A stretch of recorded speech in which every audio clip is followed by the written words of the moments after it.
C'est même Tshisekedi qui refusait les pouvoirs de Kabila. Lui, il a prêté serment chez lui. Alors, quand il est allé négocier avec Kabila, il reconnaissait Kabila comme qui dans ces pays? Tu vois, au fond, moi, bien. En 2011, Kabila a eu bien pouvoir. Je réclame. Nabi Kende Tolo Baboye PCP c'est ni moi maïle. N'a pas besoin maïle pour à contredire Bisso. Mais quand même, à comme un niveau, il y a Bimisa résultat que si aux 26 provinces, Félix avait gagné dans 11 provinces. Ah. Le problème est avec Félix. C'est quoi? Kimbuta Pesibino cimetière à Gombe. A Kati une bonne partie à golf. Aux années présidentielles, au Boyi, Obi jamais. Papa n'a pas limité, faut pas la limité. Ba pe beaucoup na maluku jamais limité au commis président. Tant que tu as sa force, il y a un peu limité. On dit que na maluku. Mais c'est Chilombo, azan ba bonté na ye. Ba bonté na ye zani. La bien, le bien. Ba bonté na ye za ko tia ba ninga en espoir. Yo ke na bango Genève. Pendant que yebi ko utaki déjà Burundi au travailler na Kabila. Eza bolamu. Makolo ko tambola ayebisaka biso ke Kabila za Rwandais. Papa ya ba Félix Tshisekedi ayebisaka biso ke Kabila za Rwandais. Arrêtez-moi ces chips. Je vais vous payer. Lelo Kabila bosanaki ke bat babenga ke Rwandais akomisi Moïse italien. Parce que Moïse dans comme italien, Félix dans comme wana master Kabila bité. Moutunanga wana soka yé ça bien. Ba enlever condamnation bazongisi Moïse Namboka mais une justice sélective. Ma BP ya Félix Salomon Escadela. Babo yozongisi passeport point. Osola ma site, ce total ma site c'est 001. Donc tous en number 1 mukonza bas ya ba 001 blague télé là sur le biso makambeya. Victoria Télévision, Victoria TV et yana ba mon pepa siga yana ba mamna ndenge na. Donc total la Victoria TV na ndenga ilusa na ndenga makambo potozo ba news alelo a elbiso Victoria TV. Donc aluta continua Victoria certa amen tous ensemble quoi. Total la Victoria TV ya bino sida bile la confirmer nana roboya. Donc biso tout s'abonner massivement na ndenga idéologie ba européen botondana po bolanda ba faire ya mboka ya par-ci par là. Donc number 1 na ba tous ensemble.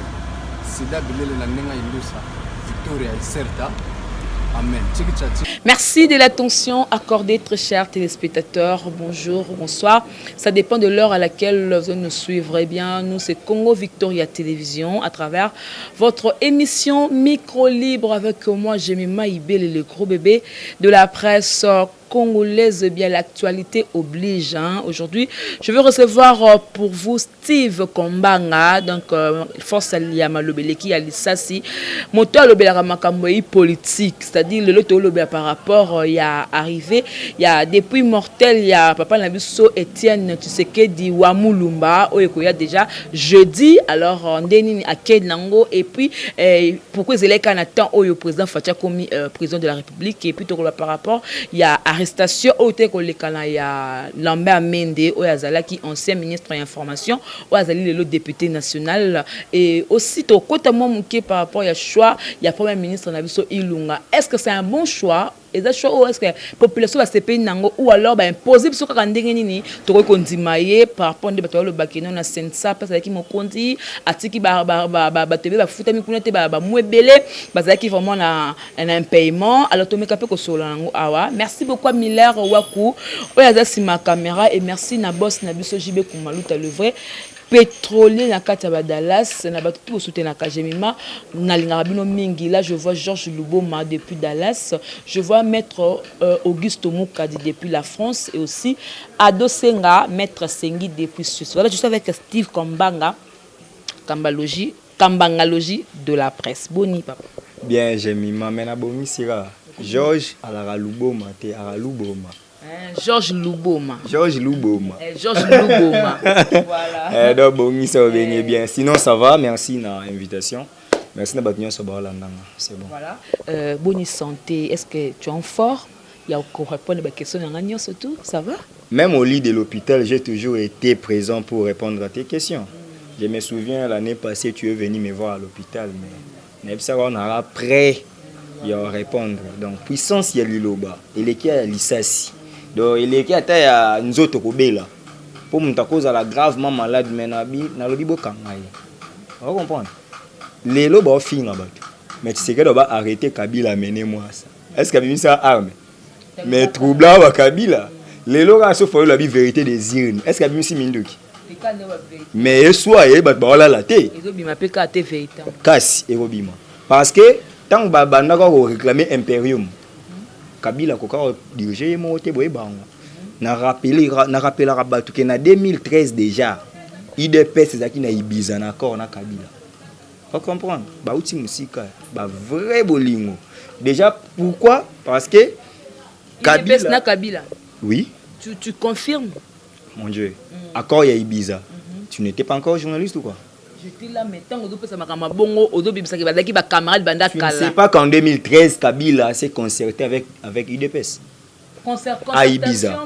Non mais c'est de là il y a eu des acquaintances.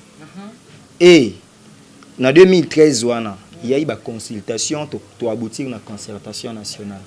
Kabila, le malin qu'il était, malignité vraiment ma belle. Au lieu de travailler avec une opposition officielle, il est allé débaucher quelques-uns dans l'opposition, en l'occurrence Thomas Louaka Losenjola, Germain Kambinga Katomba, Egbake Omer et consorts. C'était pas l'opposition. C'était l'opposition. Mais tu as dit qu'il fallait qu'il y ait une opposition officielle. Voilà. Donc, bango, comment il débauché. Vous comprenez? Et au-delà de ça, dialogue. Il y a cité de l'Union africaine. Tu sais qu'il y a des gens qui ont confiance à Kodjote. Il y a Saint-Sylvestre. Il est allé pour une confiance à Bassango. Et puis à la fin, il est sorti président du Conseil national de suivi de l'accord. Mais c'est même Tshisekedi qui refusait les pouvoirs de Kabila. Lui, il a prêté serment chez lui. Alors, quand il est allé négocier avec Kabila, il reconnaissait Kabila comme qui dans ces pays? Tu vois, au fond, moi, bien. En 2011, Kabila a eu bien pouvoir. Il réclamait l'impérium. Mais en 2016, après qu'on négociait avec Kabila pour qu'il y ait l'alternance, il parlait de quel pouvoir? Pendant que lui-même a prêté serment. Attends, s'il te plaît. C'est pour dire que la vérité des urnes a une mission. La mission est que tout Congolais est facile à expliquer. Tout Congolais a la facilité de comprendre la chose que Fayoul avait gagné les élections. J'ai dit ceci. Mais je réclame. Mais quand même, à comment un niveau, il y a un résultat. Que si aux 26 provinces, Félix avait gagné dans 11 provinces. Non, maman journaliste. En 2006, Bemba a gagné l'élection, il a triché, il a Kabila. Mais pour Kabila a gagné dans la province Est. Nord Kivu, Sud Kivu, Maniema, province orientale, Katanga. Babi ezara na densité munene koleka ba province mususu. Moni raison bazwaka pour convaincre que Kabila a gagné. De même en 2011. Moi j'ai couvert les élections. Docteur Etienne Tshisekedi, Etienne Tshisekedi avait gagné bel et bien les élections. Mais Bachaki Kabila, quand même so ket na site à Seni même Ngoimulunda a publié yango. Ba fabriquer des élections que Kabila avait gagné. Mais est-ce qu'il y a Tshisekedi Félix? Ils sont incapables de brandir la province où il a gagné. C'est une vérité qu'a gagné dans la province. Non, ma chérie, avec 36%, déjà il y a une crise de légitimité.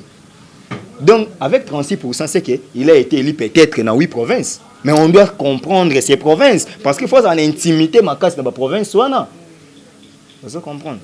Dans des pays normaux, un tel président ne doit pas être arrogant. Parce qu'il n'est pas aimé dans son pays.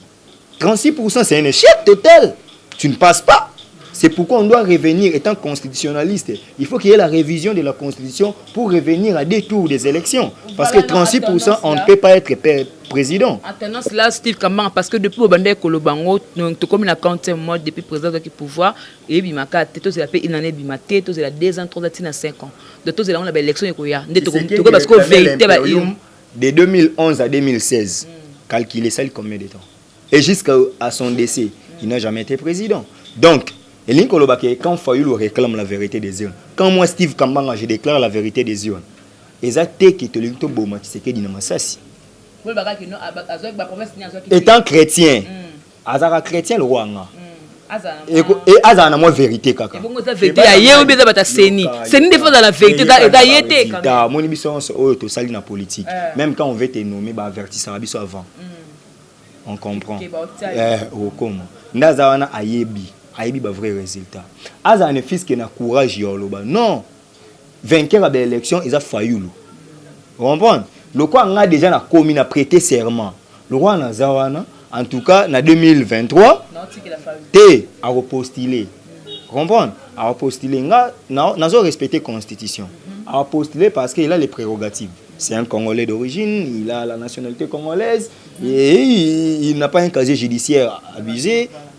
Il est libre de postuler. Toi, tu peux interdire à quelqu'un de postuler. Fachi peut postuler. Mais il doit reconnaître que son pouvoir là, au Bayokanaïna Kabila, ce n'était pas son pouvoir. Il l'a fait parce que Kabila avait besoin d'être protégé. Mais aujourd'hui, lui, il prône un état de droit. Mais ça m'étonne. Quel état de droit dont il fait allusion? Un état de droit qui cache les oppresseurs du Congo. Ça, c'est un état de droit. Attendons déboulonnement, calamité, déboulonnement de Salema déjà. Espérons peut-être que Salema. J'étais dans la politique active sous Kabila. J'ai été dans la politique, mais dans la politique active. J'ai adhéré à la politique active qui a commis analyste politique sous Kabila. Yo yebi mambo Kabila salité. Bas slogan. N'a rappelé quelques slogans. Fini la récréation. Récréation c'est là. C'était en quelle année? En 2007. Dans le temps, le slogan, combien Kabila ça là? Il a dit, il a fait. Il a dit, il a fait. Alors, si vous ne croyez pas, croyez à mes œuvres. Tolérance zéro avec le Zolobami. Et ça là, le slogan, le déboulonnement, c'est le slogan. Vous comprenez? Kabila a fait ce qu'il dit quand même. Avec un diamant qui n'est pas diamant, qui est qu'une pierre. On va déboulonner comme ça. Voilà, ça merci beaucoup. Merci beaucoup, Steve Kambanga. Tout le monde m'a fait comme si diki pour que la vérité des zones, on a battu là bas le banini, mais tout c'est là ce qui est bima. Et bimi so be maté. Et bimi comme j'avais dit à l'annonce, par rapport il y a makam oyo arrestation, il y a la mère Mende, ex-ministre information, la députée nationale lelo. To monsieur tout le monde a la internet, bazo kangaye, mais façon qui est très vraiment et qui brutal hein. Donc au moins qu'on te police, tout le monde qui a fait des quand tu as vu d'abord l'image, réaction des acquis. Non, j'ai compris que c'est le monde à l'envers. Ndegonanga Félix Antoine Tshilombo Tshisekedi, il dit des choses que lui-même ne connaît pas. Tantôt il parle d'un état de droit, tantôt il parle il n'y a pas chasse aux sorciers, qu'il n'y a pas chasse à l'homme. C'est ce qu'il avait dit.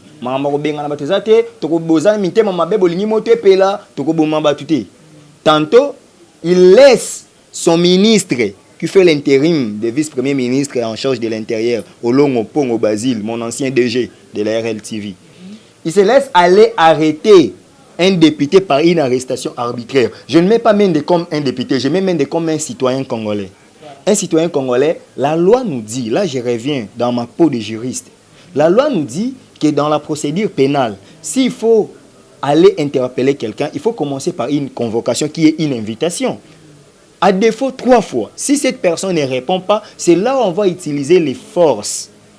Tu comprends? C'est ce qu'on appelle mandat d'amener. Mandat d'amener, c'est fait avec une exécution des agents de l'ordre.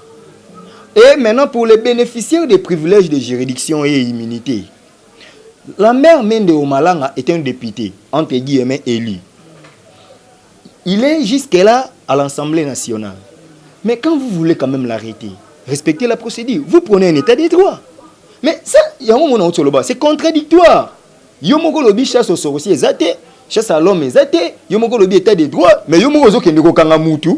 Tant c'est lui le chef de l'exécutif, non? Lorsqu'on voit Basile, on voit Tshisekedi. Yozo tika baki ko kanga mutu sans convocation, et puis bazo kanga mutu na la police té ba unité belé wana mixte. Il y a eu des peines. Na mono ki on dit ba faire DCP bazaki na kati wana et puis le gère parce que yemoko il paraît ba kenga la comme dans na ba patrouille tout le monde la police na gère ba tambola nzela moko ba ça la patrouille. FARDC na ba gère bazana ministère ya défense nationale. La police est dans le ministère intérieur. baza batu mibale.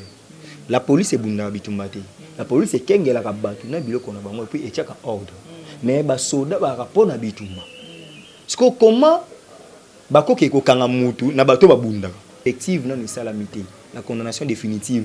Donc, partant des principes de la présomption d'innocence, on ne pouvait pas traiter même des voleurs ou des escrocs parce qu'il n'y avait pas un jugement définitif. Donc, il joue de la présomption d'innocence. Beaucoup brutalisé était. Allez-y comprendre que maintenant, nous avons Congo et nous avons côté. Donc, nous avons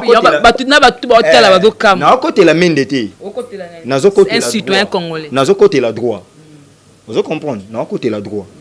Donc, la personne de Mende, je m'en fous, parce qu'il a fait tuer beaucoup de Congolais.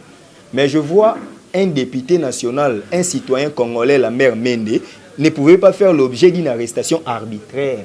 Même moi, qui ne suis pas député, je n'ai pas des immunités parlementaires, mais on ne peut pas venir d'emblée m'arrêter comme ça. Ça, ce n'est pas un état de droit, c'est un état voyou. Mon grand frère Basile Olongo Pongo, il y a un parcours. Nakenda ba reportage nina ba selemba wa ba seba nini ayebi mambo. Tu as mal réagi. Mais pourquoi vous accusez seulement Basile Longo parce que dans ma campagne de l'intérieur. Moi j'ai vu les éléments du ministère de l'Intérieur, donc c'est lui qui en est responsable. Mais c'est lui qui en est responsable, c'est bien comme c'est bien dit. Mais pourquoi yo mom totini okanga mutu? Mais tout le monde sous point de presse moko ozo accuser batu oyo bakene okanga wana na général wana. C'est l'ironie. Je salue mon professeur Chitenge Chimbaou, mon directeur, il est en Italie. Pour y vendre à moi trop kuna ya ka ko pesa misoko. Il m'a donné droit pénal spécial. Il nous disait l'ordre mal donné ne s'exécute pas. Parce que les autorités là, ils s'arrangeraient entre eux. Mais vous qui avez exécuté l'ordre, c'est vous qui serez punissable. Pourquoi je l'ai dit? Politiquement, il y a des choses, il y a à boire et à manger. Moi, selon mes analyses, il y a un problème, il y a des tribus à Bango, il y a des provinces à Bango. Basile, c'est un tété là, Mende, c'est un tété là. Ils ont un bango. Maintenant, il y a un le colonel m'a préparé dans l'eau. Vous comprenez? Général Washango, si c'est Washango, quelque chose du genre, il est suspendu. Il risque de sauter pour la mise en place de ça là-haut. Il risque de sauter. Alors que le Cambodaki a Basile. C'est pourquoi la mère mène d'abord à reporter Basile plainte dans l'auditorat supérieur de l'armée. Tu comprends? C'est-à-dire, Wana Basile vient dans Asaki ironie, honorable excellence. Asaki ironie. Il avait mal procédé. On ne pouvait pas arrêter un citoyen congolais dans un mandat d'amener sans pour autant nous brandir des preuves. Il y a un mandat de comparution pour Aboya Kikoya.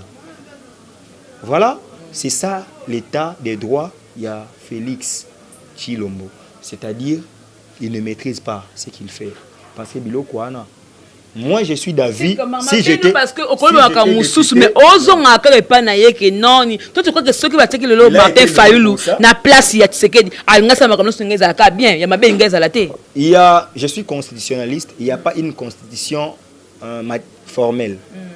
Toute constitution qui utilise le monde, ce sont des constitutions matérielles. Et ça, par là, je voulais dire que et là, on aura une imperfection.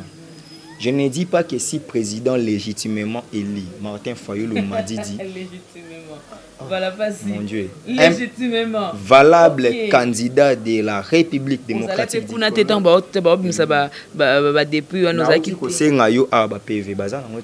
Donc, il devrait aussi y avoir des bavures. Tu comprends? Mais il y a certaines erreurs qu'on ne peut pas encourager. On ne peut pas admettre. Vous comprenez? C'est comme un ministre de l'Intérieur, tu envoies des éléments. Et puis un colonel, papa, tout à l'heure, tu as filmé maman en gémiment.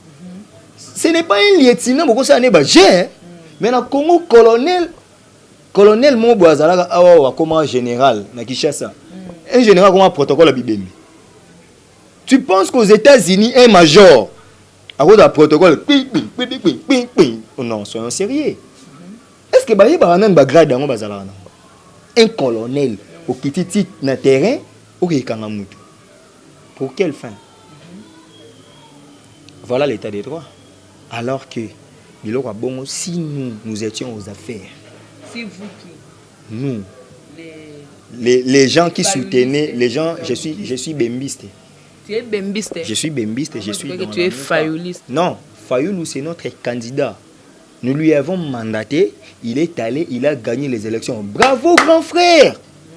C'est ça un bon élève. Maintenant, selon Bino Batalamouka, lelo yo aux approches à la Mouka, voilà, nous approches à la Mouka. Lelo pe Moïse Katum Tomoni Bayambi Kounya na Lubumbashi, Bayambi bien ce que Bato Bazoko Banga. Est-ce qu'il fait toujours partie il y a la Mouka ou bien à région de Kotakash? La Mouka est un état d'esprit. La Mouka c'est une affaire d'état. Katumbi peut quitter la Mouka restera la Mouka. Bemba oyo ngane to la idéologie moko. Toi ba libéraux. Parce que je l'ai dit devant la caméra, on ne peut pas nous balayer. Natalaka na Congo na monanga parti ba libéraux te. Ngaza socialiste te. Surtout ni bataille IDPS belé idéologie na ni ba yebité. Mais tiens tu sais que d'achaka ngo za parti à gauche. Ya on a yebisa ko na émission que IDPS na peut perdre ba ko wela bokonzi te ba bandeko. Ya wana lelo mona ba sangana. Parce que ba on se ba bato à gauche. Maintenant le c'est une révélation.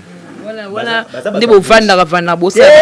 Je te dis, j'ai fait les droits publics. Dans ça, journalisme et politique extérieure. Je suis licencié en JPE. Je suis licencié en droit public international, interne. Donc, on a cours à sciences politiques. Par rapport à la courant politique, la RDC jusque-là, notre situé. Au moment où gauche, où est là.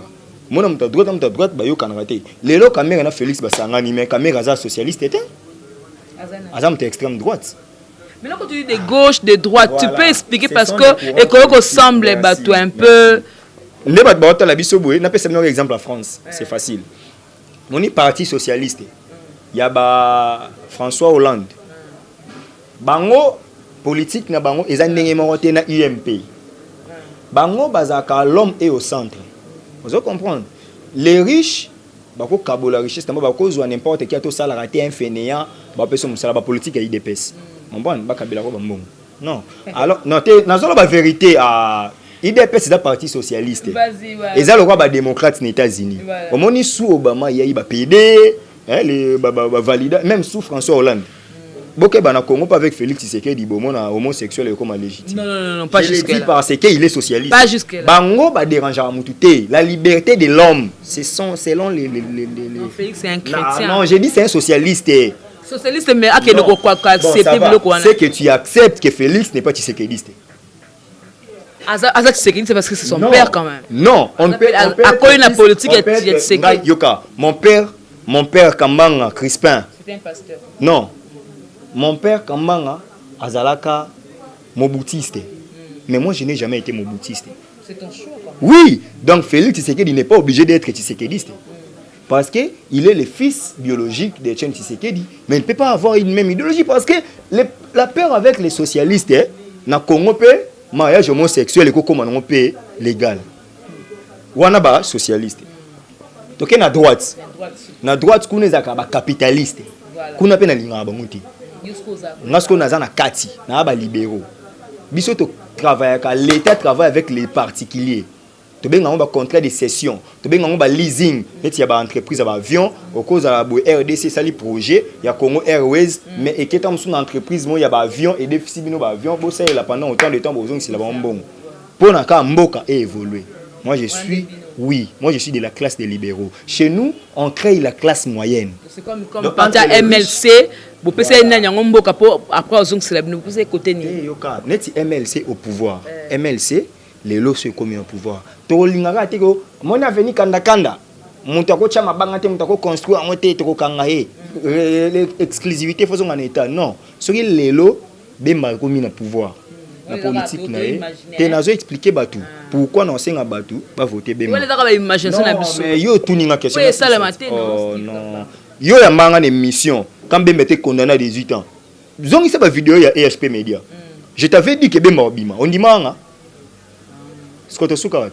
Et je t'avais dit ça. Mais salama. Est-ce que possible le cas na TV bon dit Magesti va Sarabisongo pendant que les gens avaient peur de dire que Bemba obima. Mais oui, il faut te dire parce que au Vanana Bango, Liakana Bango, Zalarana Bango. Je suis un journaliste, c'est ce que tu dois savoir. Et à Liboso, aux qui m'ont idée. Sur MLC, Bemba du pouvoir. Baoloba. On a une direction à Chaba Oyo.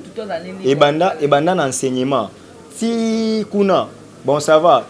Tekas, patron d'un salon Tekas, là, yabi. On a amoni Nzela, on a.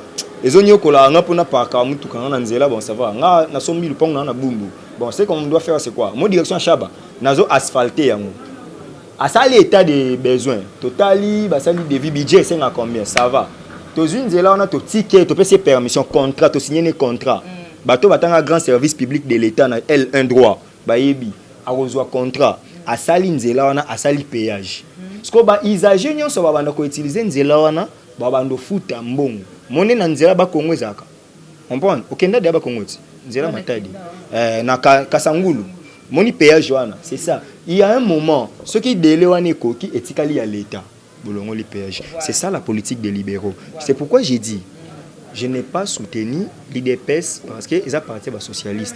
PPRD ils appartiennent aux socialistes. Il y a un bango mibale basangana pour l'intérêt égoïste. Mais moi j'ai dit mon grand frère Fachi pour l'intérêt du Congo, Bouakissa Kabila. Aza poison retardé pour na yo. Mon ninga zawana. Muto ya boma batu na permanence ya IDPS. Claude Machala abenga papa na bino ndoki. Mais ça c'est la sorcellerie. Wana awa autant batumbaka PPRD. Abenga Tshisekedi sorcier. Bato yo komi ba master na bango. Ba finga papa bino Lushi Manjate na RTNC1. Afinga papa na bino nini te. Mais autant là comme bout le bas s'il faut faire le pacte avec le diable pour que Mboka ne liboso je le ferai. Autant là. C'est ça cette parole. Ndi Mobutu kenda ko sala pacte na diable nda bomamboka. Yango mona mambo simate. Pendant qu'on lit pour l'alternance alternative, un digne fils de ce pays va coaliser avec un démon. Voilà, merci beaucoup Steve. C'est parce que Mobutu avait dit, s'il faut faire les pactes avec les diables, c'est ça. Si lui aussi, il a fait les pactes avec les diables, il va prendre la jurisprudence de Mobutu, il va comprendre. Mobutu a mené ce pays où? Voilà, merci beaucoup. Choix ya batutu pour ça batutu tout enfin engagé c'est réalisé parce que batutu est dans batutu de peste la population tout et dans le la partie de peste pour ça me dire que non papa Tshisekedi du corps naie depuis na et ça la ramener à na Kinshasa ba kunde a na attention na maluku attention place ni mais ezala awa na RDC alors le 30 déjà jeudi korezoya sentiment nyozala ya liboso na zo CP là moni je ne suis pas un aigri politique. J'analyse des faits réels, bien que c'est Pélissara Nango Batou. Etienne Tshisekedi Wamulumba, je l'ai lu. J'ai eu les cours de droit coutumier en 2e graduat. Et Etienne Tshisekedi a écrit mon makambo parce que bango batanga droit privé judiciaire, des gens n'avaient bandé le kuna, droit coutumier, quelque chose du genre. Au-delà de ça, Etienne Tshisekedi c'est un patriote. Il a beaucoup milité pour notre pays. Au-delà de ça, c'est un citoyen congolais. Tout citoyen congolais doit être inhumé dans son pays natal. Voilà. Pourquoi Tshisekedi devrait rester plus de 2 ans à la morgue? Non, c'est tout à fait normal qu'on l'inhume ici. Mais le problème est avec Félix. C'est quoi? Kimbutu a payé Sibino cimetière à Gombe. A Kati une bonne partie à Golf. Aux années au président, au Boyi, Obi jamais. Papa n'a pas de kuna te, faut pas qu'on ait la limité. Jamais limité au commis président. Tant que tu as sa force, il y a un peu limité. On dit que na maluku. Voilà. Par rapport à l'espace, tout ça. Kimbutu a fait ça 400 mètres. Il y a 4000 mètres. Il y a André.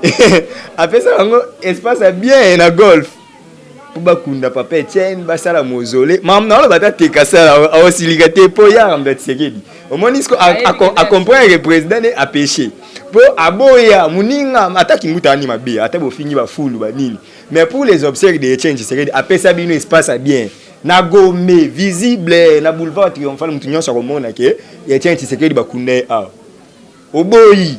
Wana kuto la gina opposant. S'il te plaît. C'est que ndabongo en la boula monter selon yo parce que trop bando loba okena toujours ba parti mais Félix okena toujours ba parti ma beaye te Félix c'est que du président la biso président nga yo kena toujours ba parti négatif pourquoi mais c'est Chilombo azana ba bonté na ye ba bonté na ezani la bien le ba bien ba bonté na eza ko tia ba ninga en espoir yo okena bango Genève pendant que yebi ko utaki déjà Burundi pour travailler na Kabila. Eza bolamu. Wala bolamu te, wala okeka ko eza bolamu, eza bolamu. Ah maman, yo longoli baninga Kinshasa na espoir pour Genève. Et puis bon ça va non peut ça me image bo illustré. Déclaration à Fachi. Il a dit Oya sa ligne changement, il doit soutenir la candidature de Martin Fayulu. Désormais le changement s'appelle Martin Fayulu. Eza bolamu. Yo mta benisa Martin Fayulu. Parce que yo linga lobani. Yo linga no lobama bene. Mutu voma yimo kwa sali déclaration Aïbisi Moïse Katumbi. Non musée Totika, c'est ça la démocratie. Fayulu mutabimi candidat comme. Eza bolamu. À part ça, bolamu eza azori quoi faire ou akataki suki na Kisangani. Engagé à comme quoi faire na non quand même yo bité quoi faire na vie bongi akataka suki na propagande na Kisangani tanga komi wana akeli susu atindi ba gezoaye ba bengi ba kutane a ele Kinshasa comme quoi faire na bolam sur le plan politique azu vient na Abraham Lwakabwanga a commissaire directeur à presse présidentielle azu professeur a pesa nga cours ya droit fiscal na L1 Taylor Lubanga Mwambi a commissaire chargé des missions na Azu vient dans ya Bandal, David Moukeba. Au-delà de ça, Félix Tshisekedi a pris Kaboun présidence intérim à parti sans qu'on respecte le statut. Et ça, Alingi, il est reconnaissant. Parce que, s'il te plaît, vous savez que le caméraman na IDPS. Na minute, on a sali 3 jours dans la salle parce que je compatis avec mon caméraman. Moi, je vis comme ça. Je coordonne une chaîne, na moni que ba beti argent dans mon kokate. Nabino, je ne tournerai pas. Et puis, na kati ya IDPS. Bayibi biso matériel. Tokendaki investiture Augustin Kabuya secrétaire général ya Sika ya IDPS. Tant komi kuna fils mukoko nde ba obenda. Parce que IDPS na ba problème. Nde ba obenda na benda na wana fils mukoko ayaki pa kotale. Bango ba ni menace. Mama mo ya muluba akanisi ya linga Félix kolekanga ali. Kamata cameraman na yepe mwana bato seni. Ba kotia na kati ba matraquer ba tche ba courant bani. Parti au pouvoir. Félix Tshisekedi d'abord malamu ebele. Azongi sel Moïse Katumbi passeport. Voilà, ça c'est bien. Et là linga ndo lobande ya ngwala. Ti okende kenenga tu na sepeka na olo. Te na linga na o parce que vous reconnaître Moïse Katumbi passeport parce que Kabila makolo kotambola ayebisaka biso ke Kabila za Rwanda. Papa ya ba Félix Tshisekedi ayebisaka biso ke Kabila za Rwanda. Arrêtez-moi ces chips. Je vais vous payer. Lelo Kabila bosanaki ke bato babengaki Rwandais akomisi Moïse italien. Parce que Moïse dans akomi italien, Félix dans akomi wana master Kabila bité. Mutu na nga wana soka ye ça bien. Ba enlever condamnation bazongisi Moïse na mboka mais une justice sélective. Ma BP ya Félix, Salomon Escadela. Baboyo zongisi passeport point. Awa yo binatanga malamu wa Félix. Fa ko tuna pena ba maba Félix olobite. Malamu kaka. Mama be dala ba miso dan de tolo ba bolo ba ma be na ebele. Voilà to comme na stock. OK to parce que c'est bon. Anyoko la ba ninga na Genève, na osala ba misala oyo ba no sala. Oh ye na mutu ne caméra da ba yo kana. Et wana malamu te voilà to chuter par rapport ya choix premier ministre. Selon Steve Kambanga. Ndi ba ti papa so ilunga ancien ou travailler na Mobutu avec na 500 ba to 500 ba zo réclamer parce que Société nationale de chemin de SNCC wana so que SNCC wana ba to do réclamer parce que ba na ba paiement ba moins belé mais le lot a diriger mboka le kwa Congo premier ministre pour na yo choix les habitudes malamu ba ça la likopanando vite Kabila savait que so bobimisi Shadar imoto kopela. Il avait intérêt à négocier entre la Mouka et Kash. Il a réussi à convaincre Kash pour rejoindre FCC. Félix Tshisekedi na Kamere pour Kamere azalani déjà kuna. Azuka a réussi bango bazonga. À Salini, il savait que Félix azandeko ya Fayulu. Azandeko Bemba, azandeko Mbusa, azandeko ya Matungulu na ya Muzito. Abi que Félix azamuninga nae. Viennaï. Mais si on a passé présidence boy, on a passé élection ya solo, ba longolanga mbang. Faut na verrouiller makambo. Pour na verrouiller makambo, ba député yangai, ba sénateur yanga, ba gouverneur yanga. Yebi sanga na place ana facha osana. Il était obligé. Na yebi saki Bishop Chatumba, l'émission nga yambagi. Aïsinga non, tant d'être sangisi majorité par temps, il y a pouvoir discrétionnaire. Attends, tu as ça là par le Seigneur. Par temps, il y a pouvoir discrétionnaire à chef de l'État, à quoi nommer Premier ministre, c'est vraiment impossible. Lorsqu'on recourt à des principes fondamentaux des droits, parti, la plateforme ici, il y a un monde qui a représenté. Donc, je vais expliquer. Donc, il y a Ilunga, a fruit la coalition. Au talent de la déclaration, Abani, nous remercier Joseph Kabila pour le choix. Pour essayer, Nassimana remercier Félix Tshisekedi. Mais ça, il y a un peu de vous comprenez? Ilunga, il y a un peu de nous ce que le ça là vieux on a une expérience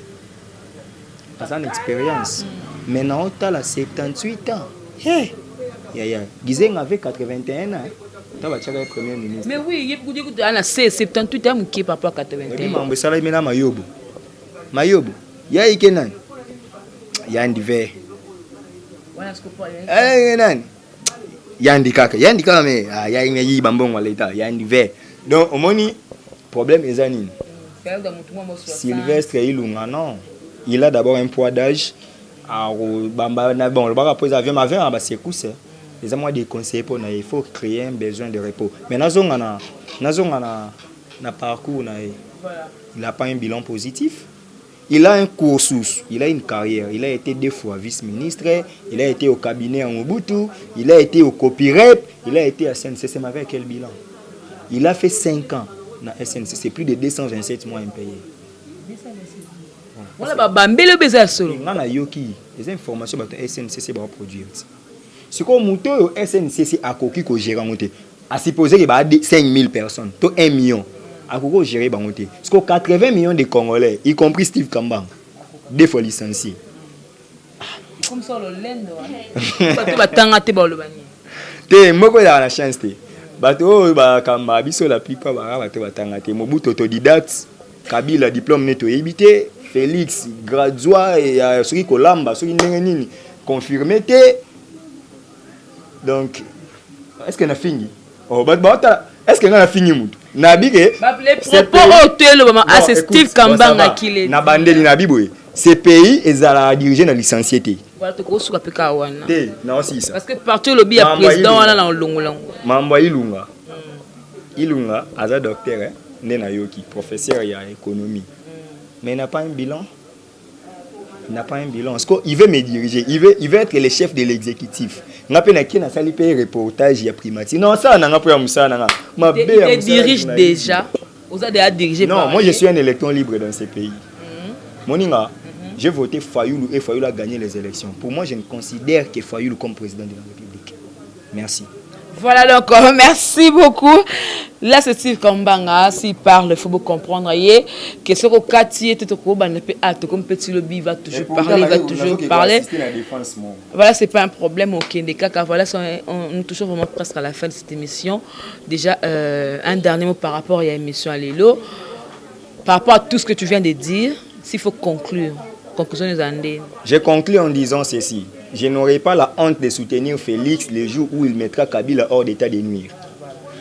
Je combats Kabila, je combats Félix parce que Félix cache derrière lui Kabila. Le jour où Félix comprendra qu'entre frères et amis, le choix est clair, lorsqu'il va me considérer comme son frère, moi aussi je le considérerai comme mon frère. Parce que jusqu'à preuve du contraire, c'est mon grand frère, on a beaucoup de relations. J'ai été arrêté à ses côtés plusieurs fois. J'ai fait des émissions avec lui plusieurs fois. J'ai soutenu son combat plusieurs fois. Mais il m'a trahi à la dernière minute pour composer avec Kabila. Donc mon problème est que Félix doit céder Kabila. Le jour où Kabila partira, Atatika na Congo, mais il répond à ses actes. Oya Salaki na fonctionne comme président de la République. État des droits au Félix sur le bateau, nous n'avons pas Kabila. Kabila dossier Chebe a service d'arrêté. Beau édité. Kabila Armand Tungulu. Kabila viens on va na Kasavuba journaliste ba bomanga. Na kana Kasavuba presque ça. Ba to boma vient son ba 2004 et 2003 sous Kabila. Na ndo tangelo ba mabenso parce que ba audité quand ne fils que Kabila. Ata ba bité bo sa chasse à l'homme mais à répondre na ba acte wana. Na ba tuna union swana. Nous ne voulons pas chasser les gens de notre pays mais ba répondre na justice. Félix Tshisekedi reconnaît seulement que Banomayo et pas Kabila pour protéger. Tu n'as pas gagné les élections, mais tu nous diriges quand même. Ngai malgré nabi que je suis électron libre parce que na yebi que nga na voté na ngayote pe batu obima atana résultat nanga C'est ton choix. S'il te plaît. Attends un résultat nanga. Attends un résultat nanga Félix Akolobati. Pas bima à 36%. Attends un résultat nanga. Donc Aza illégitime. Donc ba Congolais ba linga gete. Merci. Ndeko Félix bison soto s'est préparé.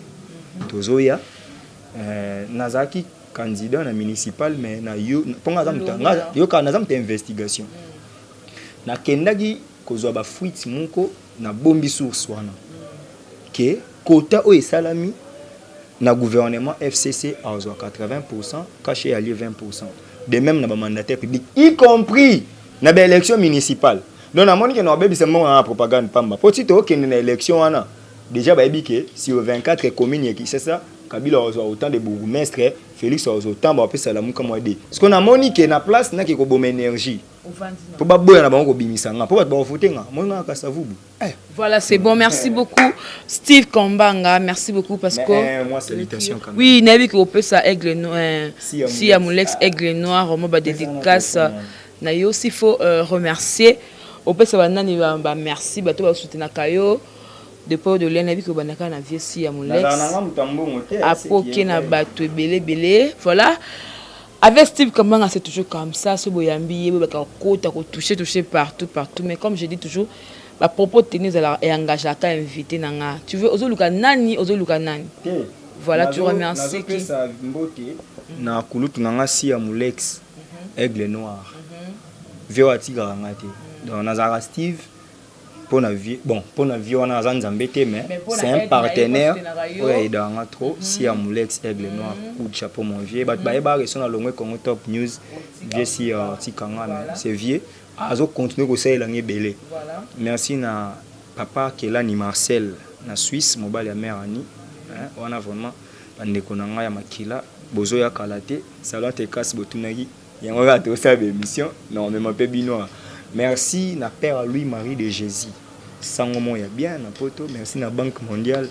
Exemple à suivre. Depuis les États-Unis d'Amérique, Banque mondiale, nazane étoile, les étoile, na profité ko pesa les étoile mbote. Banque mondiale, les étoile yeyo, nazana ya assister à l'émission oyo. Merci na Banque mondiale, nabi rejoint awa Congo fula les obanda. Bon mon ama étoile ba ozongi na ba makambo ba Chris Roland. Merci encore. Na mutu moko bien. Allo ba. Houston Biembe na New Zealand. Ato Boaxinga. Merci. Numéro non papa. Plus 243 89 72 11 429 hein? Plus 243 89 72 11 429. Steve Kambanga Ishika sur Facebook. Nazonga na pe ni na Twitter kalate to solo la. Bofinga ngai na yo kabina. Pour ngai na critikaka. Voilà. Donc, voilà. Merci beaucoup à Steve Kambanga donc pour disposer ton ayo na Congo Victoria à travers cette émission Micro Libre que j'avais le plaisir de vous la présenter. Et si vous avez aimé cette émission, dites d'abord merci à Miller Waku qui était derrière cette caméra et merci beaucoup tonton Tekassa là balobi un bon tonton ouais marabiso chaque fois sobéter les portes ay marabiso et puis problème té pouvoir ils a maboka ba télé deux personnes Voldi ba yo kanate pour Voldi Machavu grand journaliste dans les futurs Azan la Muka étoile première dame de la presse na Tekassa là Bato Fachi. Voilà donc première dame on a ce c'est là comme on a Diana Ross Mbala première dame de la presse voilà merci aussi à Georges Luboma donc Georges Luboma depuis les États-Unis à Dallas là je vois encore adosser à maître Sengi qui ngasen toujours dans la Suisse balobi double maître Auguste Moukadi. Depuis la France, à Kimpe Malama, mon frère de Dédé, mon frère de Kati, na Belgique, aussi Karangate, vraiment merci beaucoup frérot. Merci au boss de cette chaîne, JB Koumalouta, le vrai pétrolier de Dallas, le boss qui acheta, qui installa, boss à Congo Victoria Télévision. Voilà, c'était moi, Jemima Ibele, le gros bébé de la presse congolaise. Bien, ça en est fini. On se retrouve prochainement, si Dieu ne revient pas. Et merci à l'assistance des Étoiles, la première dame de la presse congolaise. On se retrouve déjà prochainement et bye bye.